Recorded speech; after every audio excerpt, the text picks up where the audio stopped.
Hello guys, नमस्ते, आदाब, सत श्री अकाल। Welcome to rich IT classes. तो पिछली वीडियो में हमने देखा था रैप टेक्स्ट। रैप टेक्स्ट में क्या वर्क होता था, जैसे कि मान लो ये कोई ये वर्ड है, ठीक है, मैंने इसी को ले लिया।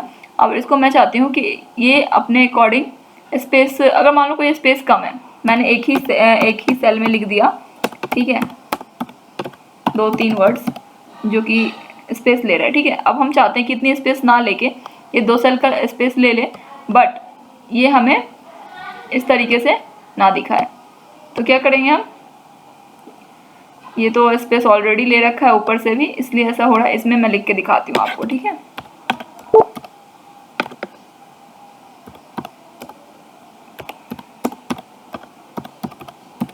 इसमें ये वर्क करेगा। देखो, एक सेल से बाहर चला गया। अब आप चाहते हो कि ये हमारा नीचे आ जाए, तो ये क्या होगा, मतलब हम चाहेंगे कि स्पेस इतना ही हो, बट ये जो है ना सेल बड़ा हो जाए, यानी कि नीचे से इसकी विड्थ बड़ा हो जाए, ठीक है। तो इसको हम क्या करेंगे, ऐसे करेंगे और फिर उसके बाद दोबारा से सेलेक्ट करेंगे और रैप टेक्स्ट पे क्लिक करेंगे। अब देखो ये सेल बड़ा हो गया है।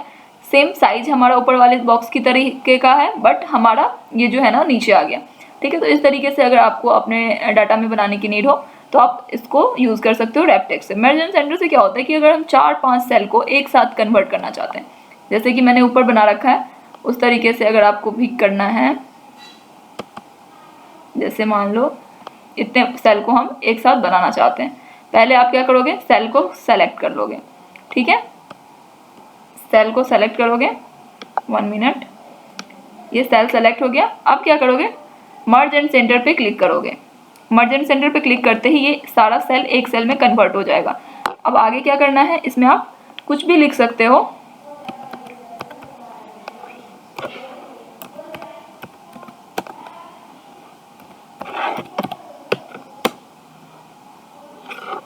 अब मैंने लिख दिया वेलकम गाइज। अब इसको क्या करेंगे, अगर मान लो ये सेलेक्ट नहीं हो रहा, दोबारा से इसको ऐसे कर सकते हैं हम, और इसकी साइज बढ़ा सकते हैं ऐसे, इस तरीके से।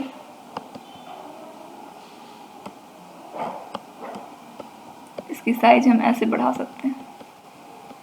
ये वर्क नहीं कर रहा था, बहुत ज़्यादा बड़ा हो गया, इसको थोड़ा सा छोटा कर देते हैं। अब इसको हम क्या करेंगे, यहाँ से आप अपने हिसाब से बैकग्राउंड इसकी थीम लिख सकते हो, थीम कलर, और यहाँ पे अपने हिसाब से इसकी टेक्स्ट भी ले सकते हो, और बढ़िया से आप कुछ भी बना सकते हो। जैसे मैंने ऊपर रिच आईटी क्लासेस लिख बनाया है, वैसे ही मैंने मर्ज एंड सेंटर का यूज़ करके दोबारा से वेलकम गाइस लिखा, ठीक है। अब नेक्स्ट हमारा नंबर है। अब नंबर में क्या होता है, ये नंबर ग्रुप में जितने भी कमांड्स है सब नंबर से रिलेटेड होते हैं। अगर मान लो आपने डाटा में नंबर लिखा, ठीक है, मान लो मैं यहाँ पे लिख रही हूँ कोई भी नंबर, मान लो 1 2 3 4 5 लिखा, ठीक है।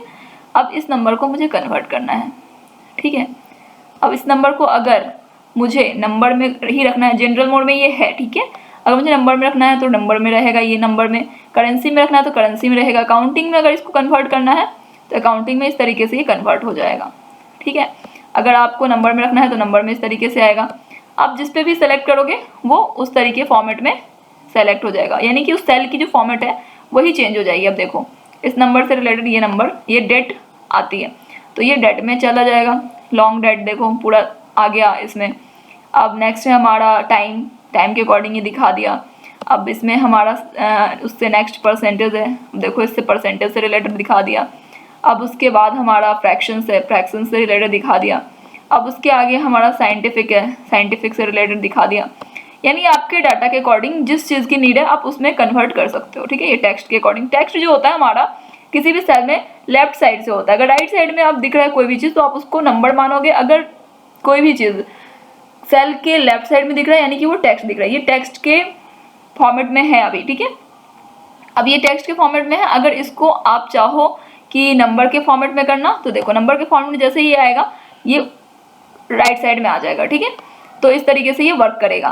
अब नेक्स्ट हम एक चीज़ आपको करके दिखाएंगे, मोर नंबर फॉर्मेट्स भी आएगा जिसमें कि आपको ये सारी कैटेगरी सामने नजर आएगी जो मैंने दिखाया आपको, नंबर, करेंसी, अकाउंटिंग, डेट, ये वर्क करके दिखा। अब सेम इसी में कस्टम एक नया आता है। कस्टम का मतलब कहीं भी हो, यानी आप समझ लो सेटिंग, यानी कि कस्टम आया। कस्टम, अब इस सेटिंग की बात कोई और सेटिंग मत समझ लेना, ये कस्टम यानी कि हमारे सिस्टम की सेटिंग है। यानी कि हमारी जो ये एक्सेल है ना, अगर इसमें कहीं भी कस्टम वर्ड यूज़ हो रहा है या फिर कोई भी MS वर्ड में या फिर MS एक्सेल में या फिर कोई भी कमांड्स में अगर आप कस्टम वर्ड का यूज़ देखो तो उसकी सेटिंग देखना, ये नहीं कि कुछ और सोच लेना, ठीक है।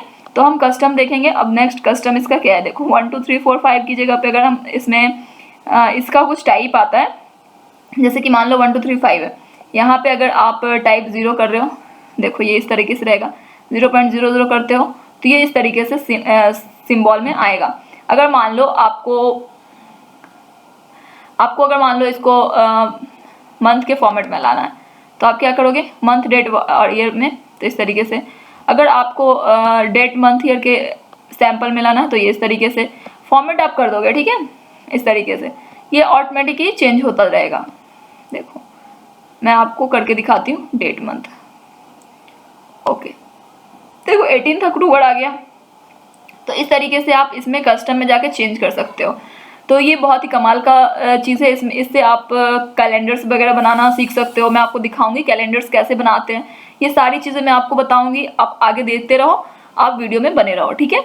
नेक्स्ट में देखो आप कि क्या होता है, ये जो डॉलर्स है, डॉलर्स का साइन दिख रहा है ना, ये इंग्लिश, यूनाइटेड किंगडम, यूरो, यानी कि इसमें अगर चेंज करना है आपको तो उस तरीके से आप चेंज कर सकते हो। सेम चीज़ है, ठीक है, चेंज करना है तो चेंज कर सकते हो। यानी कि नंबर से रिलेटेड ये सारी चीज़ें आ जाती है। अब ये परसेंटेज है, परसेंटेज से जाना है तो परसेंटेज चले जाओ, कॉमा लगा देगा।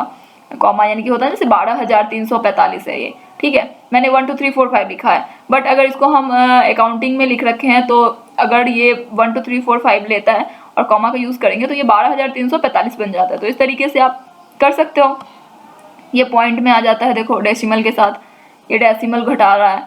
तो इस तरीके से आप नंबर का यूज़ कर सकते हो और ये बहुत ही बेहतरीन कमांड है। आप नेक्स्ट आप देखोगे जब मैं डाटा बनाऊंगी और डाटा बना के आपको दिखाऊंगी और बताऊंगी तो बहुत ही मज़ा आने वाला है। तो नेक्स्ट है हमारा स्टाइल। स्टाइल में क्या है ना, जस्ट लाइक जैसे ह्यूमन बीइंग का स्टाइल, जस्ट ये हमारा MS एक्सेल का स्टाइल, ठीक है। MS एक्सेल में जो हमारे टेक्स्ट हैं, डाटा है, उसके स्टाइल, ओके। कंडीशनल फॉर्मेटिंग, जैसे हम लोग मेकअप करते हैं, ठीक है, वैसे यहाँ पे टेक्स्ट की मेकअप होने वाली है। अब देखो कैसे मेकअप होता है इसका। हाईलाइट सेल रूल्स, किसी भी सेल की जो रूल्स होती है ना, उसको अगर आपको हाईलाइट करना है, अगर मान लो कि आपको ग्रेटर देन वाले नंबर को हाईलाइट करना, ठीक है, सबसे पहले तो क्या करना होगा आपको कि पूरे टेबल को सेलेक्ट करना है, ठीक है। आप सेलेक्ट कर लो, इसके अंदर ही कंडीशनल फॉर्मेटिंग होने वाला है। अब नेक्स्ट हम लोग क्या करते हैं, अगर आपको सेल की फॉर्मेटिंग करनी है, यानी सेल का स्टाइल बनाना है, ठीक है, तो इसमें यहाँ पे दिख रहा होगा आपको greater than, less than, between, equal to, text that contain, और फिर ये डेटा अकरिंग, डुप्लीकेट वैल्यू। तो इस तरीके से जितने भी चीज़ लिखे हुए हैं उस पर ही ये फॉर्मेटिंग होने वाली है। ग्रेटर देन में यानी कि जो बड़ा है, ठीक है, उसमें फॉर्मेटिंग होने वाली है। देखो बड़ा में सारा बड़ा ले लिया ये, क्योंकि ये कोई डाटा नहीं है इसलिए इस तरीके से वर्क कर रहा है, सारा वर्क सेम कर रहा है। बट अगर कोई डाटा बनाते हैं तो उसमें ये बहुत अच्छे तरीके से वर्क करता है। आप देखोगे, अब कोई डाटा बनाओगे नंबर वाला, 1 सेकेंड मैं देखती हूँ, अगर मेरे पास कोई डाटा है तो उससे मैं आपको बताती हूँ। इसमें पासवर्ड लग रखा है, चलो बाद में इसको देखेंगे। मैं कोई और खोल देती हूँ, देखती हूँ, ये तो नहीं, ये लोकेश, इसने कुछ बनाया है, चलो इसी का देख लेते हैं। इसने क्या डाटा बना दिया है फालतू, चलो कोई नहीं, मैं नया लेती हूँ। चेंज केस, इसमें भी पासवर्ड, हर में पासवर्ड लगा के रखी हूँ मैं और मैं खुद ही भूल गई हूँ। चलो कोई बात नहीं, मैं इसका देखती हूँ। चलो इसमें कुछ चीज़ें हम देख लेंगे। अब इसमें कुछ समझ में आपको आएगा कंडीशनल फॉर्मेटिंग कैसे यूज़ होता है। इसमें कुछ स्टूडेंट ने हमारे किए भी हैं, अब मैं आपको दिखाती हूँ कि कैसे ये वर्क करेगा, ठीक है। अब देखो ये कंडीशनल फॉर्मेटिंग में अब जो ये है ना, अब हम ग्रेटर देन लगा रहे हैं, ठीक है। ग्रेटर देन देखो, अब यहाँ पे ग्रेटर देन जैसे ही डालेंगे नंबर है, अब ये हमसे पूछेगा कि हमें कितना से ऊपर का हाईलाइट करना है और कौन से कलर से करना है, ठीक है। तो सबसे पहले तो हमारा है, देखो इसमें 3700 लगा रखा है, ठीक है। आप यहाँ चेंज भी कर सकते हो। अगर मैंने यहाँ पे चेंज कर दिया और मैंने यहाँ लिख दिया 2600, ठीक है, 26,000, इसलिए क्योंकि इसने 1000 में डाटा ले रखा है, तो मैं भी 1000 में लगा देती हूँ। यहाँ पे कलर है, कलर यहाँ से आप सेलेक्ट कर सकते हो, येलो, ग्रीन, पिंक, जो भी है यहाँ पे जो भी कलर दे रखा है यहाँ से आप सेलेक्ट कर सकते हो। चलो मैं लाइट रेड ले लेती हूँ, या फिर लाइट रेड नहीं अच्छा लगता मुझे, मैं ना ग्रीन ले लेती हूँ, ठीक है।